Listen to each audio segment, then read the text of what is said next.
la parole à Zinedine. Merci. En tout cas, ça me fait énormément plaisir quand je vois là toutes les centaines de personnes qui sont présentes aujourd'hui sur ce lieu historique, sur lequel je me suis renseigné, évidemment. Je connaissais les grandes lignes, mais c'est quand même fou qu'aujourd'hui, nous tous là dans cette salle et tous les gens qui vont venir aujourd'hui sur ce lieu de commémoration de la résistance, nous sommes ceux qui commémorons ce qui s'est passé ici. Et je vous demande toutes et tous de vous applaudir, parce que ça, c'est nous qui donnons cette ligne-là, et c'est nous qui sommes les héritiers de la résistance, les amis. Alors je vous demande de vous applaudir, parce que c'est quelque chose qui s'est passé ici en 1944, au plateau des Glières. C'est 500 résistants, des gaullistes, des communistes, des républicains, des espagnols, des antifascistes italiens, qui sont morts tués par les nazis et par les traîtres du régime ceux qui ont collaboré avec le régime de Vichy. C'est 2000 miliciens français, environ 5000 nazis qui sont emparés de ce lieu-là de résistance et qui ont tué nos camarades. Alors les amis, c'est ça vraiment qu'il faut avoir en tête. C'est qu'aujourd'hui, ce qu'on présente ici, c'est en mémoire à tous ces gens-là qui se sont battus pour notre camp social, pour notre camp politique. Et aujourd'hui, c'est ça qu'on représente. Et vraiment, c'est cette dignité-là qu'il ne faut pas qu'on oublie. Parce que ça, c'est ce qui caractérise notre camp politique. Donc voilà, c'est ça aujourd'hui qu'on représente. Et c'est vraiment, je voulais commencer mon intervention par ce rappel-là. C'est que c'est ça qu'on représente. Il ne faut pas l'oublier. Alors oui, on entend souvent dire que l'extrême droite augmente, l'extrême droite arrive. Mais en réalité, l'extrême droite, elle est déjà là. Christelle l'a rappelé, ils sont implantés aujourd'hui dans nos institutions.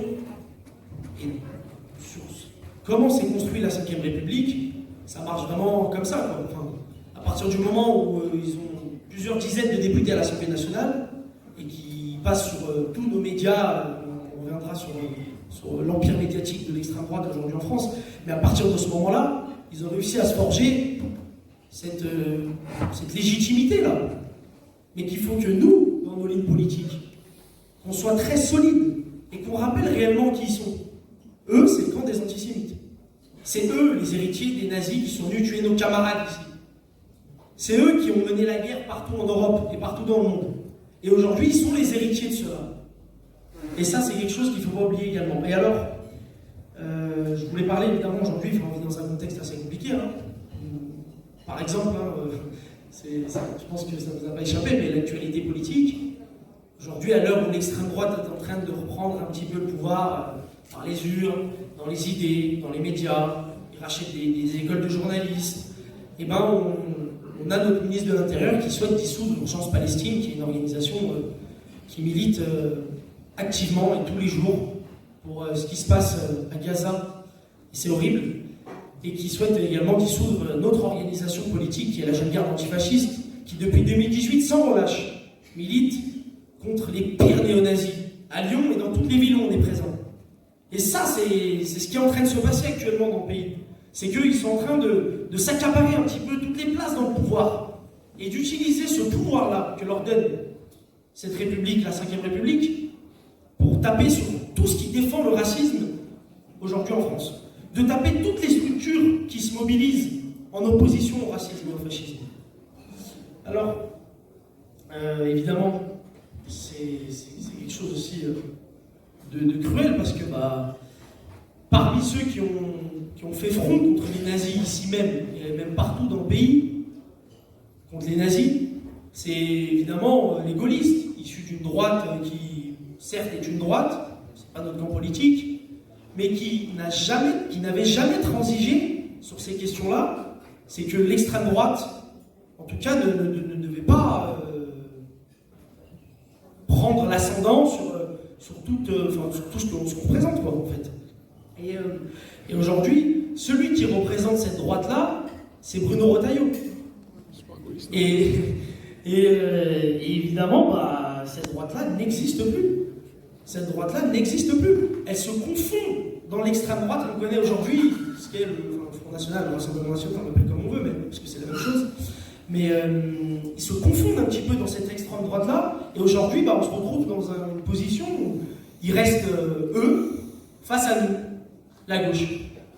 Et c'est pour ça que nos lignes politiques, et on ne doit jamais transiger sur ces lignes politiques-là, c'est que nous sommes antifascistes. Et l'antifascisme va devenir nécessaire dans la période, ça va devenir vraiment ce qui va caractériser nos luttes. Parce que c'est comme ça qu'on va réussir à vaincre l'extrême droite. Alors, on l'a vu ces dernières semaines, il y a eu le congrès des Républicains qui opposait notamment Laurent Wauquiez et Bruno Retailleau.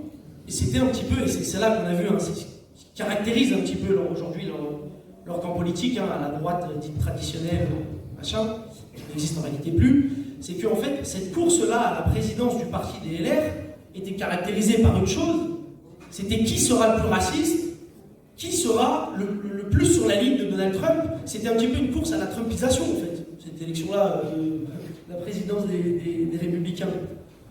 Et évidemment, Bruno Retailleau a gagné la course du plus raciste, et il a été élu à la tête du parti. Bravo. J'en rigole parce que voilà, c'est un rire un peu nerveux, mais c'est pas drôle. Il y a quelques semaines également, c'est ça qui. Je parle beaucoup de Bruno Retailleau parce que apparemment il nous aime bien, il parle souvent de la jeune garde en ce moment, parce qu'on lui fait un petit peu peur, évidemment.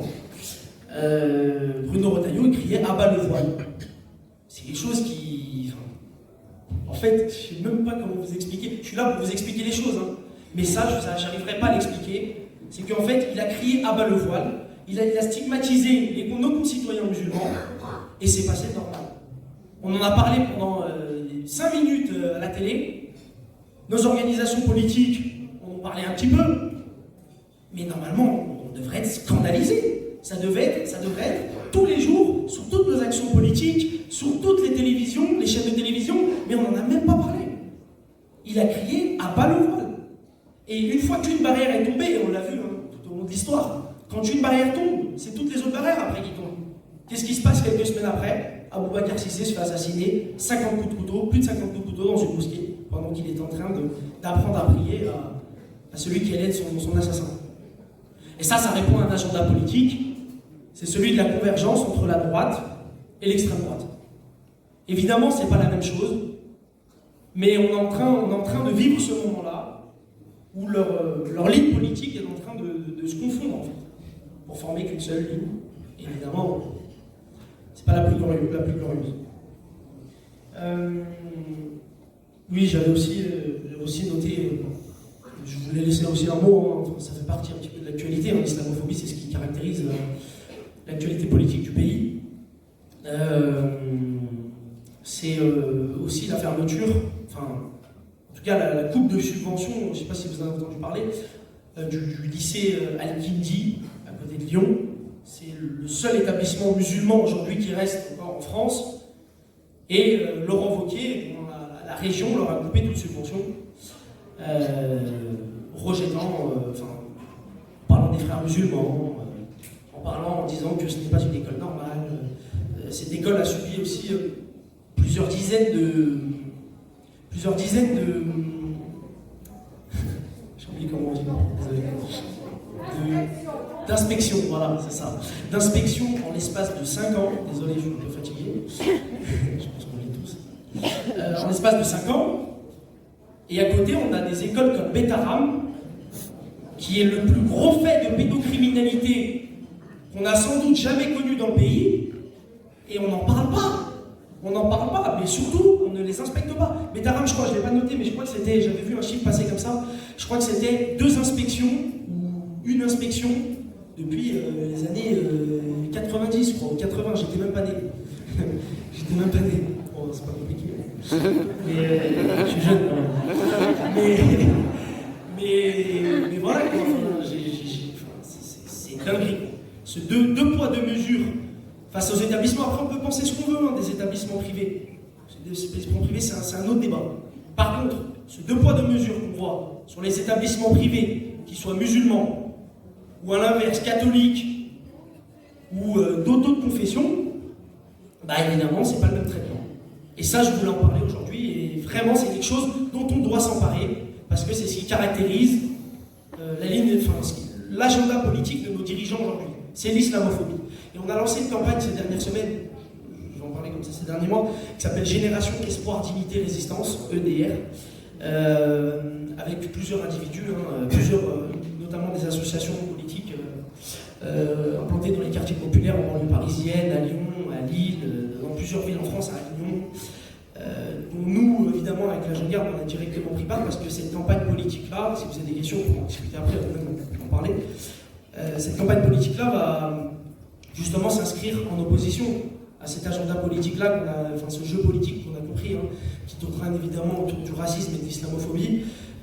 Évidemment que là, la lutte en opposition à tout ça est plus que primordiale. Je dirais même elle est vitale pour notre camp politique.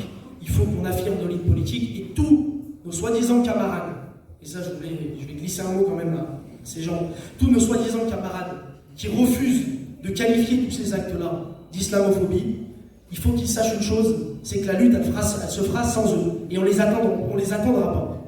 Voilà. Et on a créé cette campagne-là, et évidemment n'importe qui pourra s'en saisir. N'importe où, peu importe où vous habitez en France. Cette campagne-là, vous pourrez vous en saisir, vous pourrez mener des actions de collage, de tractage, vous pourrez mener organiser des journées comme celle-ci, par exemple, de formation politique, parce que évidemment, c'est ce qui va caractériser la période. Voilà, désolé, je prends un peu.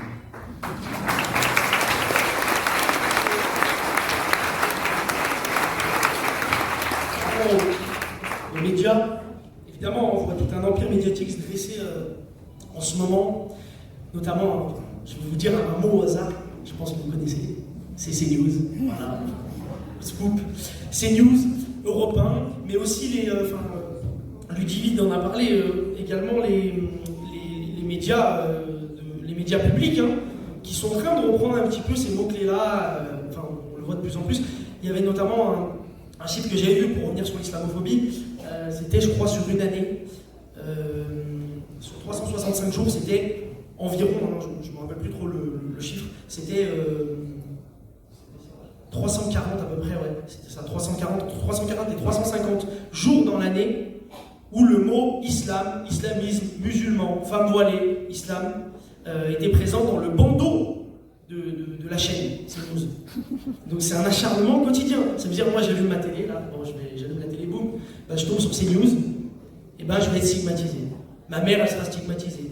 Mes frères et sœurs, mes cousins seront stigmatisés, constamment.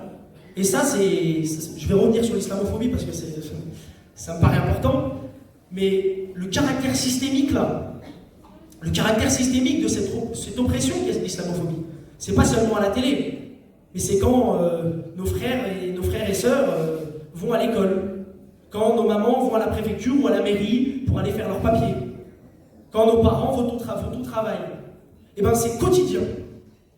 Et là, c'est en train de s'inscrire de plus en plus. C'est en train de se banaliser à partir du moment où nos dirigeants crient à bas le voile, à partir du moment où on allume la télé, on voit les musulmans stigmatisés, à partir du moment où on voit carrément Bruno Retailleau presque légitimer ce qui s'est passé contre Aboubacar Cissé, les 50 coups de couteau en disant c'est une action, nous nommons cette action comme une action anti-islamiste.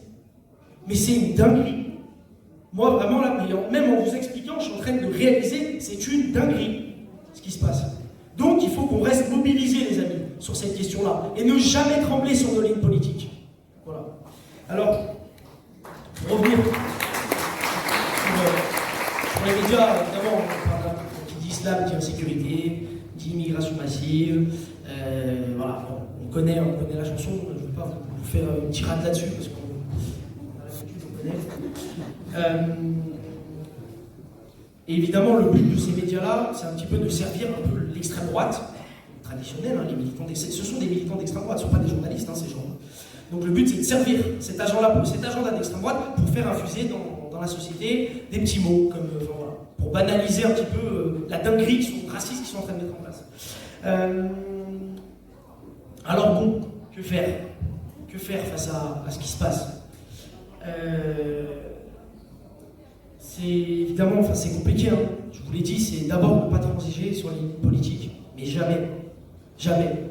Et on voit une grande partie de la gauche, je le répète, qui tremble trop souvent, et c'est trop arrivé, sur toutes les questions antiracistes, antifascistes. On l'a vu quand Médine avait été invité dans les universités d'été il y a quelques années et qu'il avait eu quelques histoires. On l'accusait d'être proche des frères musulmans, tout ça parce qu'il porte une barbe et que c'est un arabe. On a beaucoup quand même d'organisations politiques du pays qui étaient gênées quoi, avec la venue de Médine. Il y en a même qui étaient tentés d'annuler la venue du rappeur. C'est un rappeur, hein. Ça fait partie de notre bataille culturelle. Nos jeunes, ils écoutent ça. Enfin, moi j'écoute ça d'ailleurs. Je me prends trop pour un ancien en ce moment.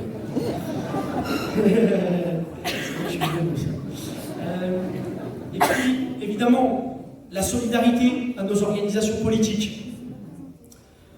Avec la Jeune Garde, depuis 2018, on a organisé la lutte antifasciste à Lyon, et c'était pas facile. Parce que quand on a créé cette organisation politique-là, on savait que directement on allait être agressé, physiquement. L'extrême droite, c'est pas seulement les idées, c'est aussi toute une méthode physique, passant par les agressions constantes contre les personnes racisées, les camarades de notre camp politique. C'est constant, et on le savait. Et avec la Jeune Garde, c'est un travail qu'on a mené et qu'on a assumé. C'est assumer l'autodéfense face à ces gens-là. Assumer l'autodéfense et se porter en face d'eux et leur dire « Nous n'avons pas peur de vous. Nous n'avons pas peur de vous. Et vous ne pouvez pas, comme vous voulez, attaquer nos rassemblements, nos meetings, nos camarades lorsqu'ils sont en action politique. » Et c'est quelque chose qu'on a assumé directement avec la Jeune Garde et que tous nos camarades politiques doivent s'emparer. Cette question-là d'autodéfense va être centrale dans la période. Et on l'a vu, ça commence à se durcir dans la période. On l'a vu en Angleterre. La violence raciste, physique, qu'ont vécu les Anglais. Je crois que c'était il y a 1 an maintenant, ça passe vite. Mais on l'a vu, nos camarades aussi politiques, mais c'est constant. Mais je suis sûr que même vous, en tant que militant politique, si vous l'êtes, vous avez déjà vécu, si vous avez déjà eu affaire à des militants d'extrême droite, c'est constant dans leur pratique. Donc nous allons nous emparer de ces pratiques-là et leur dire oui, ça ne caractérise pas notre camp, par contre nous n'avons pas peur et nous allons nous défendre face à vous. Le travail aussi qu'on a mené avec la Jeune Garde, c'est des locaux d'extrême droite. À Lyon, il y avait 7 locaux d'extrême droite. Publics. Aujourd'hui, il en reste 0. Et ça, c'est le travail de la Jeune Garde antifasciste. Et ça, c'est le travail de nos organisations politiques. Et avec toutes les organisations politiques, qu'elles soient syndicales, associatives, politiques, on a mené cette bataille-là avec un collectif qui s'appelle Fermons les locaux fascistes à Lyon. On a mené cette bataille-là sans relâche. Et la victoire, elle est arrivée. Elle s'est présentée devant nous. Et aujourd'hui, il n'y a plus personne. Et on leur dit, voilà, on n'a pas peur de vous et on vous a vaincu dans la rue. Le travail unitaire caractérise notre organisation politique avec la Jeune Garde. Et c'est quelque chose qu'il ne faut pas qu'on lâche. Avec toutes nos organisations politiques, dès qu'il y a un mouvement social qui va se lancer, dès qu'il y a une action politique qui va se lancer, il faudra qu'on soit tous solidaires. Parce que la période là, ça va secouer. Ça va pas être facile. Et si on n'est pas solidaire, on va pas y arriver. Alors les camarades, la solidarité de notre camp, et Louis Jimmy l'a rappelé tout à l'heure, ça va être quelque chose de central. Et si on ne l'adopte pas maintenant, ça sera trop tard après. Et on pourra s'en remettre à personne. Ça sera notre faute. Et il existe des structures antifascistes. Je ne sais pas combien il reste de temps de parole. Ça va, c'est pas. Il existe des structures antifascistes partout dans le pays. Notamment la Jeune Garde ou l'autre. Et les camarades, ne vous posez pas la question de si vous êtes prêts ou pas. Ça, on s'en fout. Il faut être prêt. On a la nécessité d'être prêt. Que vous soyez prêts ou non, rejoignez ces structures-là. Rejoignez la lutte antifasciste. Parce que c'est comme ça qu'on va les faire trembler et c'est comme ça qu'on aura notre victoire face à l'extrême droite. En 2027 ou même avant. Parce que ça peut arriver avant. Avec la politique, on peut être surpris. Ça va très très très vite. Ça peut arriver avant. L'échéance, c'est pas 2027. L'échéance, c'est aujourd'hui. À partir de maintenant, on se met en action et on va les dégager tous ceux qui sont.